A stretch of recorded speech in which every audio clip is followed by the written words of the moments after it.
কংগ্ৰেছৰ লগত আমাৰ মিত্ৰতাৰ আলোচনা এতিয়া অনগয়িং হৈ আছে, চলি আছে আৰু সঠিক ৰাস্তাৰে এতিয়ালৈকে চলি আছে। বিষয়টো সকলো পৰ্যায়ত যিহেতু চলি আছে, গতিকে এই সম্পৰ্কে মই বেলেগ মন্তব্য নকৰোঁ।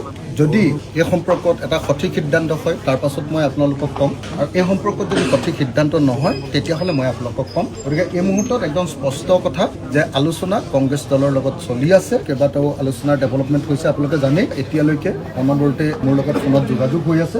গতিকে আমাৰ আলোচনাটো সফল হয় নে বিফল হয় সেইটো আমি চাই লওঁ। আৰু এতিয়ালৈকে যি আলোচনা চলি আছে সেইটো পজিটিভ। 1 তাৰিখৰ পাছতহে মই আপোনালোকক ক'ব পাৰিম। 1 তাৰিখলৈকে আপোনালোকক একো ক'ব নোৱাৰোঁ। গোটেই বিষয়টো মীমাংসা হৈ যাব 1 তাৰিখৰ ভিতৰত, পজিটিভ বা নিগেটিভ 1 তাৰিখৰ ভিতৰত হৈ যাব। গতিকে 1 তাৰিখলৈকে মই এতিয়া আপোনালোকৰ সন্মুখত এই সম্পৰ্কে একো মন্তব্য কৰিব নোখোজোঁ। মুঠতে আলোচনা পজিটিভ দিশত গৈ আছে।